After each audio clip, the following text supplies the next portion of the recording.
Have you seen what the asking prices are for the MXR EVH Flanger on like Reverb and eBay right now? Is it really worth that money? We're going to find out today right here on GearGasms.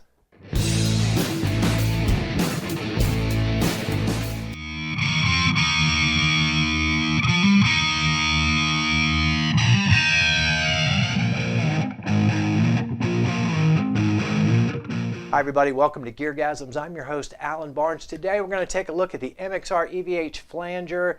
Yeah, they're asking stupid prices on Reverb and eBay for those right now. I don't know if they're actually selling for that. The coffin gouging continues. Come on, guys. Now, the Flanger's not really been in style for quite some time. Correct me if I'm wrong.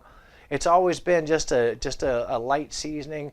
You use it here, you use it there, and I think the reason is you can get really nauseous with whooshy flange going all the way through the song. You start to get a little bit of ugh. And nobody used just a dash of it here and a dash of it there like our friend EVH. If you're new to the channel, I'd like to ask you to like and subscribe. It is the white trash garage sale of YouTube guitar content, but I'm trying to get a little bit better. Celebrate mediocrity.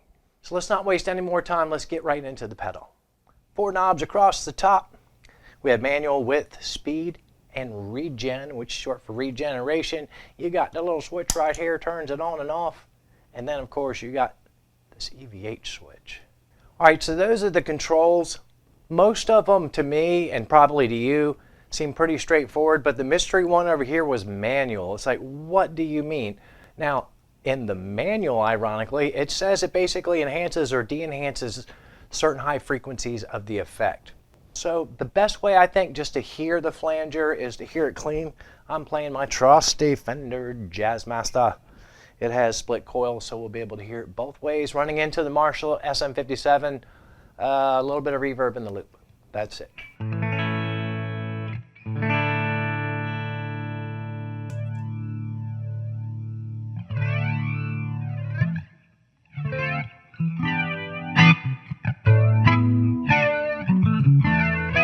And just so you can hear that manual, I'll show you what I'm talking about. I'll just play a chord.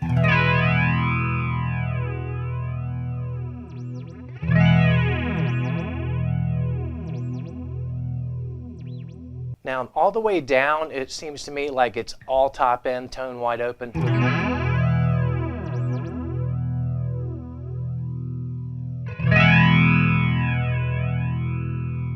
So it just cuts a little of the top off. We'll leave that in the middle. Now, of course, you got width, you got speed, and you got the regen. Let's take the width down. It's kind of like chorus a little bit in that regard. These modulation controls are similar.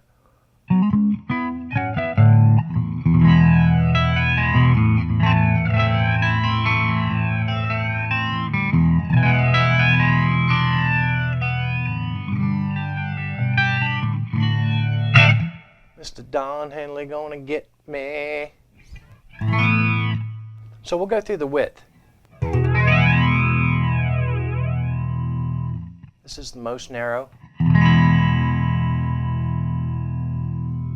Middle.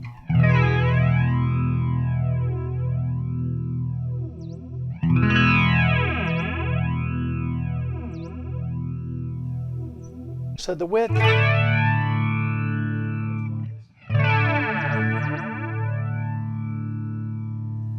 to its narrowest.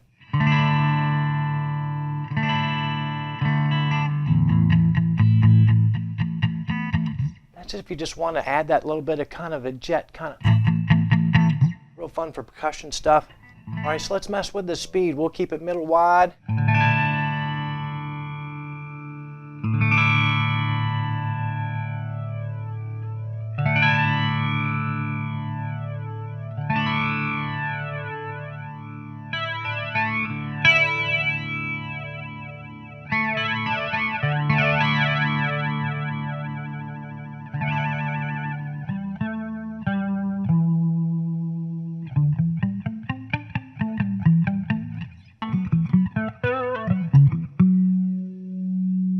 So of course speed does what speed do.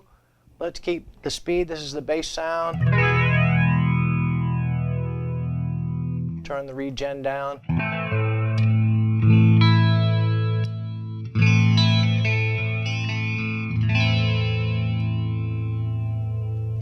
give you a little single coil.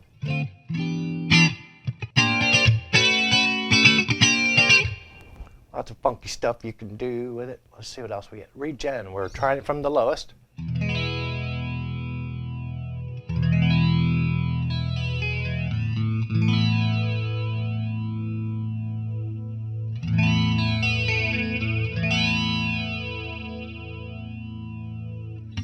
Now you see what I did with the manual just there?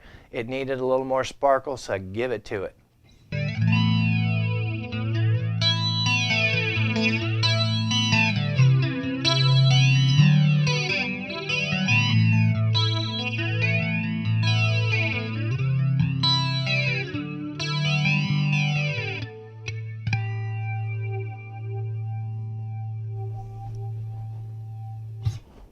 Flanger. Why don't people love it? It's sort of a great rainy day songwriting tool. Let's turn the regen up to 3. Time to get stupid.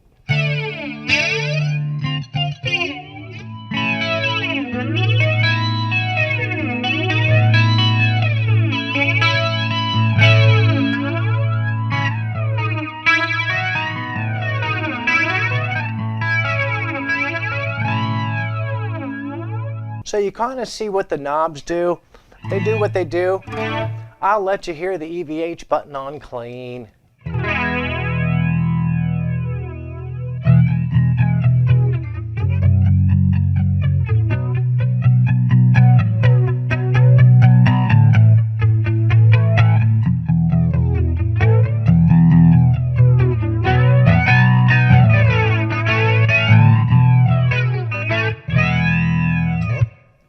That sounds just like EVH. Now we come to the fun part. We're going to rock this thing with distortion, and I want to let you hear it with distortion in front of it, the way I have it wired down because it's not in the loop, and also hear it with amp distortion. So you can kind of get a feel for both ways. You will definitely hear the difference between distorting an already flanged signal versus flanging an already distorted signal. To wit. So I'll just give you the E chord. This is distortion going in.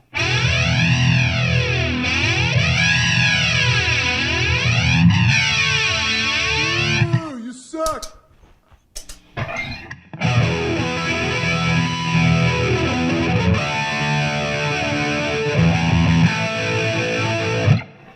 Big difference. I kind of like it both ways. I don't hate it into the amp as much as I thought I would, so let's leave it there for now. Let's have some fun. Let's make some flanging noise. Now I'm not going to be talking as I move the controls around. You can kind of look at the little picturing, try to keep up with me. I'm just going to blow through it and we'll just see what this old flanger can do.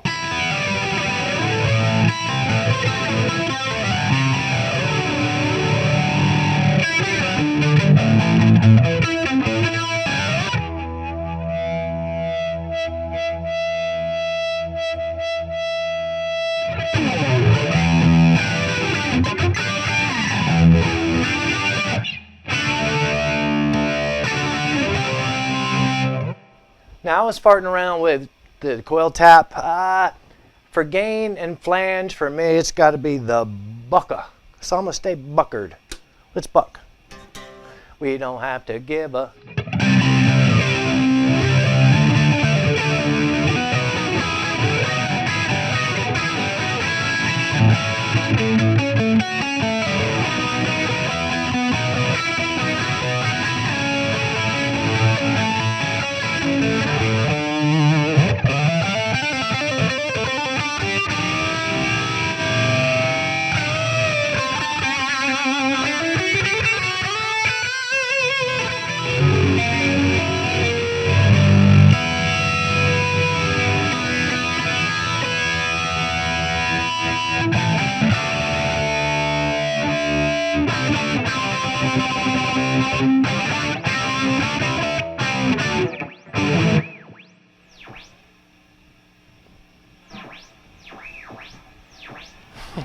I love that. We're calling Tokyo. You ever play that game?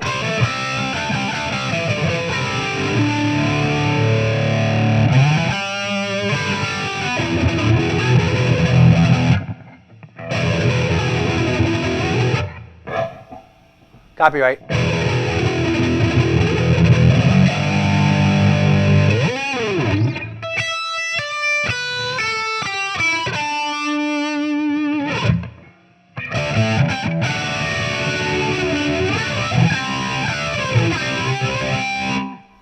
course, that's the EVH button. And no matter where the knobs are on the unit, you push that EVH button, it summons him from the grave. And it gives you his magic tone. It's in the manual, I think. They obviously revised it 10 months ago.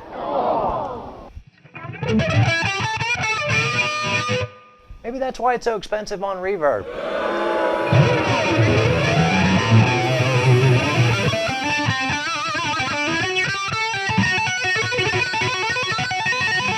I'm calling my Sweetwater rep. I push the EVH button and I don't sound like EVH. I want my money back, or I want to keep the unit and I want a partial refund. Yeah! Just like Reverb. And don't worry, I will come back and do some Eddie stuff with the Eddie button. Mark my words, I will not let you down.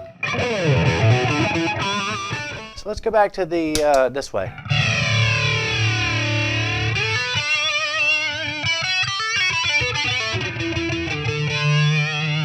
Some adjustments. This is the Nanerta by Parks Custom Pedals. I know I've used it in videos before. I love it.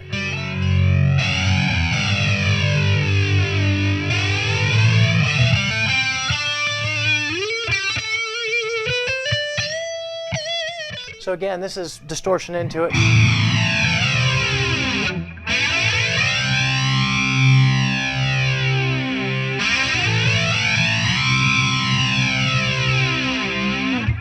Distortion after it.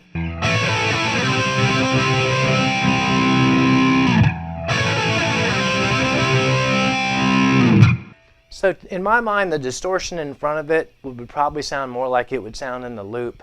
So maybe I'll put it in the loop. But meanwhile,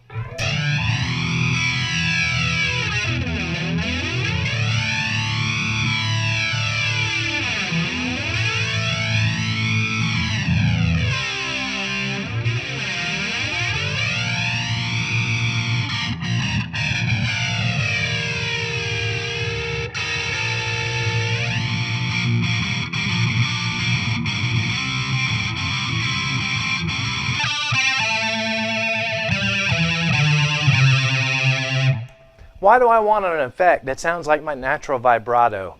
Ugh! They should call that the suck knob. There's probably a domain with that, thesuckknob.com. It's probably not what we think it is.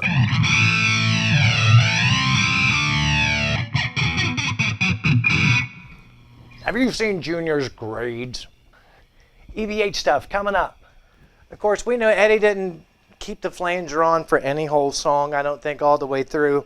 The EVH button on this particular unit seeks to imitate the unchanged sound. I'll kick it on with EVH engaged, see what you think.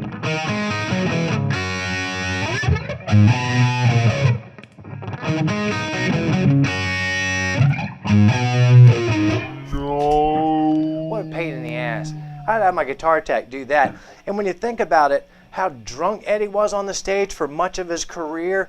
If I was that drunk and I lifted my foot even 4 inches off the floor to hit a pedal, I'd fall over backwards. I'm not a good drinker.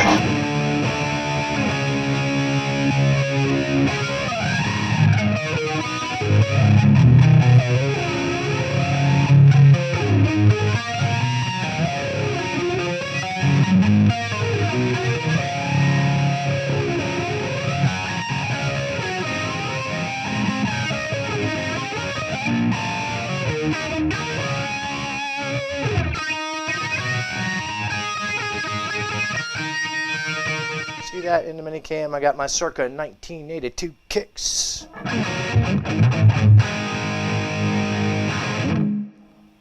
All right, so we'll go drop D.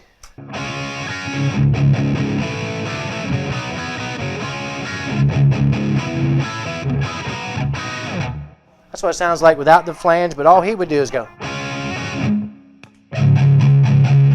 Turn it off.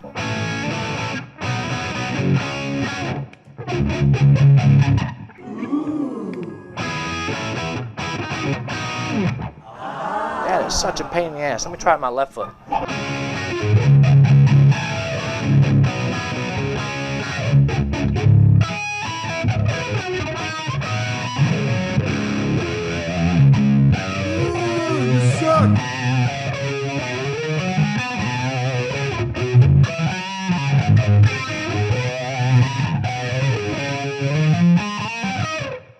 I'm playing it wrong. Maybe it's on purpose, maybe it's not. Ever wonder what a detuner sounds like when you put it back in tune? Let's find out.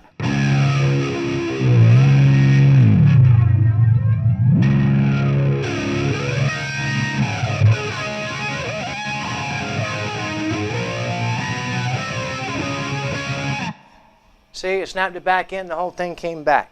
Little pro tip with the detuner, if it's fighting you after coming either direction from it, give the whammy bar a good pull. Seems like it resets it.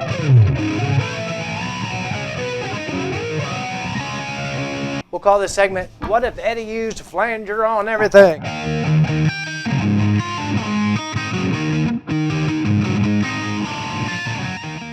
Well, what did we learn today? We learned that the flanger probably doesn't get as much love as it should. There's a lot more subtlety to a flanger than most people give it credit for. Maybe it should be on more people's boards. Maybe it'll make a comeback. Who knows? We also learned that the weird manual adjustment knob on there that has everybody so mystified all the time, it's easier just to hear what it does than try to explain it. It makes that pedal a lot more powerful than other flangers, and to me, I think that is the secret weapon of that particular flanger, even more than the EVH switch. As always, I thank you for the time that you spent with me today. I'd like to encourage you to like and subscribe. You can follow GearGasms on all the socials, Facebook, Twitter, Instagrams. You could buy a t-shirt if you'd like to help support the channel. Lots of new colors just came out this summer. Guys, gals, and in between. Whatever you do in the next 7 days, don't tell Wolfie Van Halen about it because he's spending all his time going hard after internet trolls. And now that I understand why he's doing it, I love it. F those assholes. Hashtag Team Wolfie. But play more guitar, watch less YouTube, and keep coming back here week after week for more GearGasms.